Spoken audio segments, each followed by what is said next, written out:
जैसे बहुत से स्टूडेंट जो है कंफ्यूजन में है कि सेमेस्टर 2 में क्या क्या पेपर होगा, और सबसे इंपॉर्टेंट माइनर पेपर को लेकर के कि माइनर पेपर में वोकेशनल होगा कि डिसिप्लिन होगा। तो थोड़ा सा अभी क्लास स्टार्ट करें उससे पहले हम आप लोगों को थोड़ा सा जानकारी दे दें कि देखिए, जैसे बीबीएमक्यू का सेमेस्टर 2 में बात करेंगे तो कुल 7 पेपर पढ़ने को है। ध्यान दीजिएगा, कुल 7 पेपर। जैसे सेमेस्टर 1 में भी आप लोग 7 पेपर पढ़े थे, बीबीएमक्यू के सेमेस्टर 2 में भी 7 पेपर पढ़ने हैं। क्या क्या पढ़ना है जी? तो एक तो मेजर हो गया 2, मेजर 2 हो जाएगा, फिर एक हो जाएगा माइनर, माइनर 2 होगा, फिर एमडीसी, एमडीसी फिर वीएसी, ठीक है, 4 हुआ पेपर। फिर उसके बाद सेक पेपर, फिर एईसी पेपर, और फिर IKS paper. IKS paper Indian knowledge system. थोड़ा सा इसके बारे में जानिए कि जैसे माइनर आप बोल रहे हैं, एक बच्चा कमेंट किए थे कि माइनर डिसिप्लिन होगा कि वोकेशनल होगा। ठीक है, ये 7 पेपर तो पढ़ने हैं।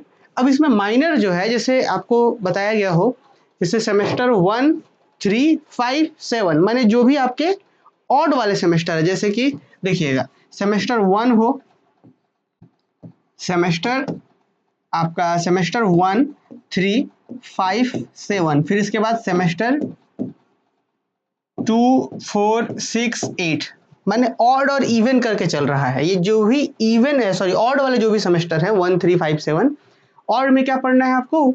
डिसिप्लिन पढ़ना है जी स्टूडेंट। डिसिप्लिन से माइनर लेना है और इवन वाले में वोकेशनल से माइनर लेना है। अब ये थोड़ा सा क्या कॉन्सेप्ट है जरा समझिए। जैसे कि आप लोग जब माइनर पेपर, जब आप लोग सेमेस्टर 1 में फॉर्म फिलअप कर रहे होंगे तो वहाँ पे बहुत आपको ऑप्शन मिल रहा होगा। तो जो सेमेस्टर 1 में ऑप्शन मिलता है वो एक लिस्ट रहता है, माने लिस्ट मतलब कि जैसे उसमें फिजिक्स हो गया, केमिस्ट्री हो गया, वगैरह वगैरह बहुत सारे सब्जेक्ट हो गए। तो वो लिस्ट जो है, उसी लिस्ट को हम बोल रहे हैं डिसिप्लिन। इसमें एक्चुअली में रहता क्या है कि जो भी पेपर्स हैं वो थोड़े माने थ्योरी वाले पेपर्स होते हैं डिसिप्लिन में। हम रफली बता रहे हैं कि इसमें जैसे फिजिक्स हो गया तो वो जो हम लोग कोर फिजिक्स पढ़ते हैं, थ्योरी प्रैक्टिकल, वो थ्योरी वाला वो फिजिक्स रहता है। केमिस्ट्री भी उस टाइप का रहता है इस वाले से। तो सेमेस्टर 1 में जो आप लोग माइनर पढ़े फिजिक्स या केमिस्ट्री, वो जो कोर वाला फिजिक्स, कोर केमिस्ट्री है, जैसे आप लोग 11 12 पढ़ते थे वैसा वाला फिजिक्स केमिस्ट्री है।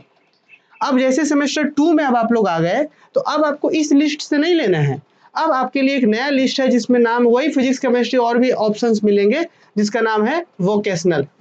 अब इस वोकेशनल में और इसमें डिफरेंस क्या होगा डिसिप्लिन वोकेशनल में? इसमें लगभग ऑप्शन यहाँ मिलेंगे, लेकिन यहाँ पे वोकेशनल में जो होगा वो जनरल होगा। जैसे केमिस्ट्री भी रहा तो जनरल केमिस्ट्री, जनरल केमिस्ट्री मतलब जो हम लोग डेली लाइफ में यूज वगैरह करते हैं उस टाइप वाला जनरल केमिस्ट्री।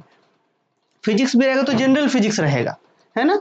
जैसे सोलर सिस्टम या सोलर एनर्जी वगैरह के बारे में पढ़ना हो या इस टाइप का थोड़ा सा जनरल टाइप का रहेगा। तो ये कहानी है सेमेस्टर 1, 3, 5, 7, इधर 2, 4, 6 है, इवन ऑड करके चलता है। इसमें डिसिप्लिन इवन वाले में, ऑड वाले में डिसिप्लिन से लिस्ट से चलेगा, और ऑड इवन वाले में आपका वोकेशनल से। तो इस बार सेमेस्टर 2 में क्या चूज करना है आपको? आप जो भी माइनर पेपर चुन रहे हो कहाँ से चुनेंगे? तो वो चुनेंगे आप लोग वोकेशनल लिस्ट से। ठीक है, तो अभी तक तो यही जानकारी है। 22-26 सेशन से अब तक यही चलता आ रहा है। 22-26 में तो हालांकि आईआरसी पेपर था, उसके बाद से यही चलते आ रहा है। अगर आप लोग को कुछ स्पेशल करे, 25-29 में कुछ नया बदलाव भी हो रहा है, तो अगर कुछ स्पेशल हुआ तो हम आपको नोटिफिकेशन के माध्यम से बताएंगे। ठीक है, चलिए तो फिलहाल अभी हम लोग इसको रहने देते हैं और क्लास जो है शुरू करते हैं। ठीक है।